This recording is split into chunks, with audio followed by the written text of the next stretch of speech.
Amor e ódio. Capítulo 6 da terceira parte. O Consolador. Uma vez corridos, com o rumor característico, os pesados ferrolhos da porta, dois homens penetraram na cela do moço de Saint-Pierre, acompanhados do carcereiro, que depôs a um canto as pouca apetitosas iguarias do dia. Gaston de Saint-Pierre, exclamou com afetada gravidade um dos visitantes.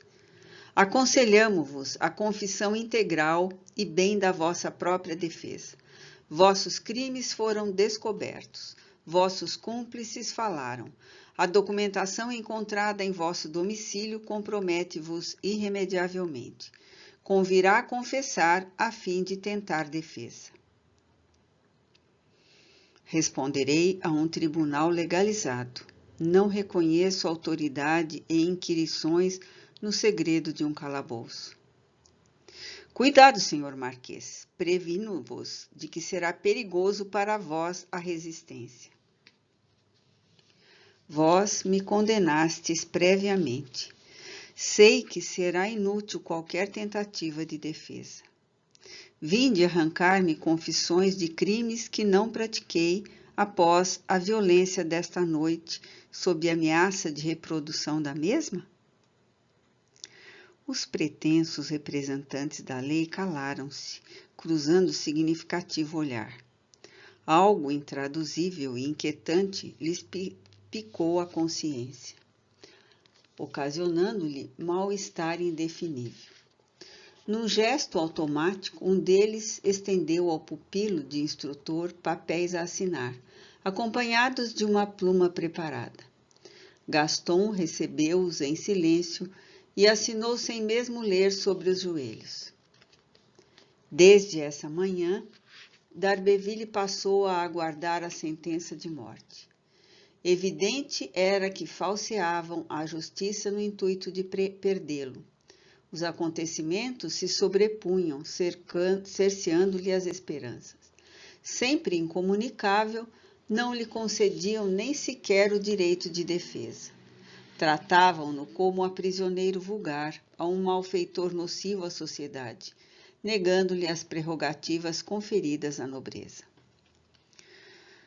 Só sairei daqui para o patíbulo, ou jamais verei a luz do sol, monologava a todo instante, chocado de vergonha e revolta. Sabia que o processo de Blois, onde contava com as simpatias gerais, agora corria pelos tribunais de Paris, sob pressão dos Franceville e de Lacordaire, que contra ele investiam sedentos, e por isso repetia. Sim, se chegar a ser julgado, serei condenado à morte. Meus inimigos perseguem-me. E tudo parece condenar-me. É possível que me assassinem nesta masmorra, indefeso que me vejo, e propalem que me vali do suicídio para fugir da desonra. Todavia, assim não foi. Deus, na soberana justiça da sua lei, na perfeita sabedoria dos seus desígnios, frequentemente permite que, através da suavidade das vias naturais, os acontecimentos em torno das criaturas, como na vida das nações, e os sucessos gerais daí consequentes, tomem por vezes curso inesperado, aparentemente arbitrário e aberrante, mas, em realidade, oriundo de uma equilibrada jurisdição, cuja presciência abrange, de preferência, os benefícios resultantes do porvir. É que as leis divinas, previdentes e generosas, atendem antes ao bem moral da entidade em trabalhos evolutivos pelas vias do progresso. Nesse processo maculado pela desonestidade de seus propulsores, inesperadamente também se miscuíram pessoas honradas, contrabalançando, de algum modo, a interferência do mal para agirem segundo os ditames do bem.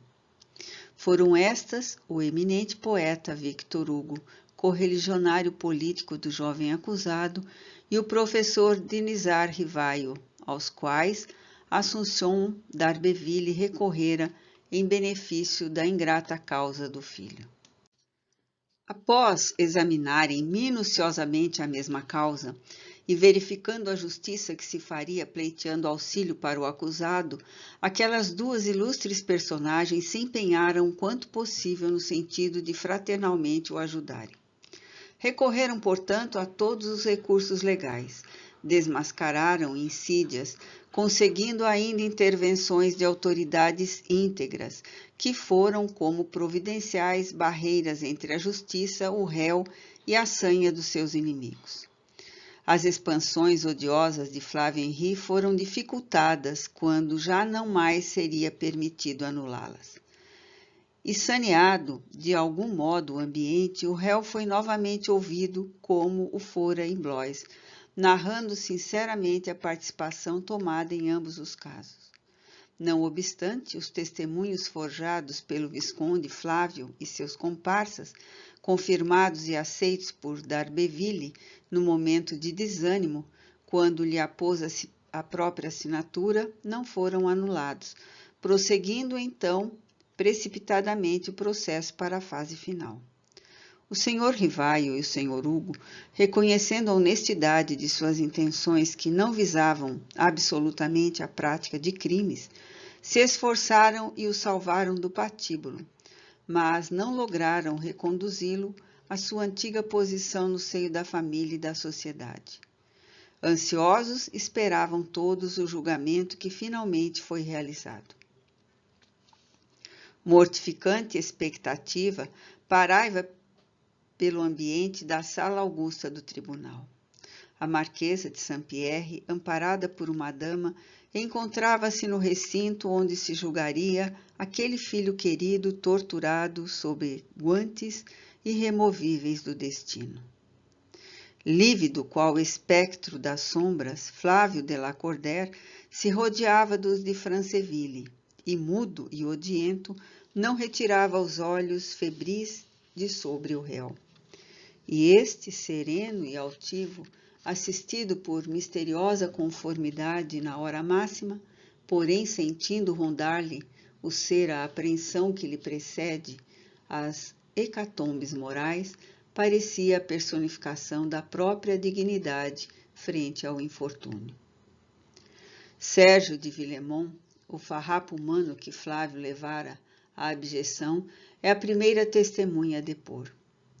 Cioso da liberdade e da fortuna prometida por de Lacordaire, cumpre religiosamente as recomendações do seu mentor. Dolorosamente surpreendido, Gaston empalidece, sentindo a revolta remorder-lhe o coração. Silencia, porém. Não lhe será permitido rebater as calúnias. Segue-se por Félix Touchet e seus afeiçoados. São honestos. Não mercadejaram a própria honra para a satisfação das vinditas de Flávio. Mas a própria verdade que apontam sobrecarrega as responsabilidades que pesam sobre o desgraçado D'Arbeville, o qual os ouve em silêncio, cruciado pela ingratidão que contra ele pratica aquele a quem tanto serviu. Finalmente é Flávio de Lacordaire que depõe. É o vírus letal que destila de um coração implacável. Nada esquece o ódio que alimenta. Dir-se-ia vir preparando há séculos o momento da vingança agora culminada. Agrava e alonga os pormenores com pérfida habilidade. Já não teme escândalos. O decoro pela respeitabilidade dos brasões anulou-se para que sobrenadasse o ódio satisfeito. Traz ao tribunal o incidente do convento de Rouen. Traz os testemunhos escritos das dignas religiosas. Serviçais habilmente gratificados por seu ouro acusam D'Arbeville, que está dolorosamente estupefato. Mais eloquente e virulento que o próprio acusador público, analisa acontecimentos, as ações do acusado com uma serenidade, um acento de justiça, uma honradez de vistas que pasmam a assistência, os juízes, o tribunal inteiro. É o ódio acumulado desde o passado espiritual que prorrompe, temerário em torrentes incandescentes, no intuito de anular o adversário. É Maquiavel travestido em fidalgo francês, resguardado por falso manto de virtudes. de Saint-Pierre sente-se perdido. Suas testemunhas se anularam diante da torrente de lavas impelida pelo pai de sua amada. Mas eis que soa a hora de ele próprio depor. Sim, é republicano e democrata. Honra-se de o ser. Jamais fez mistério de que o fosse e morrerá defendendo os sagrados postulados da igualdade e da fraternidade no solo francês. Encarnado numa república, a república que sonha e para a consecução da qual oferecerá todos os valores pessoais de que dispõe.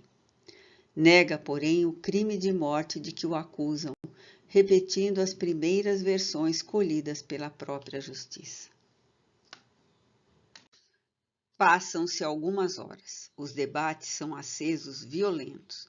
A nobreza declara-se hostil ao acusado.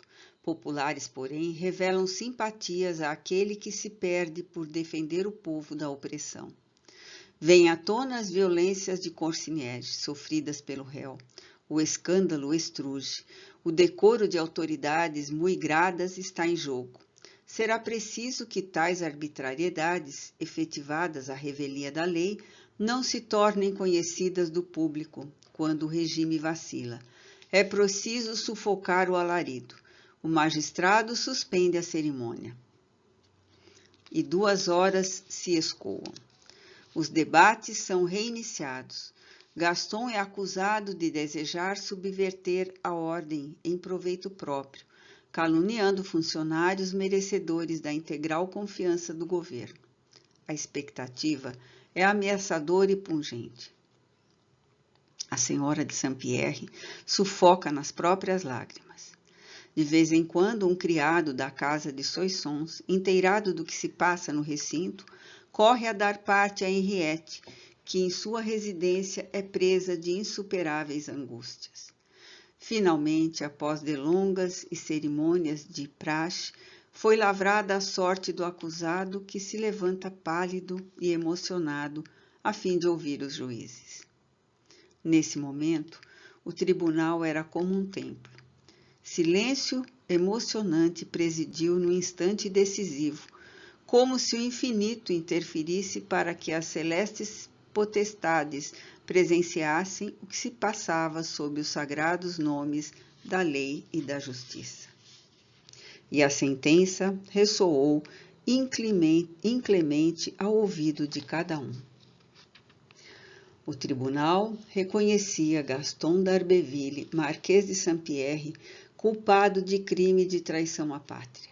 Destituía-o das prerrogativas de fidalgo e de cidadão francês. Confiscava-lhe os bens.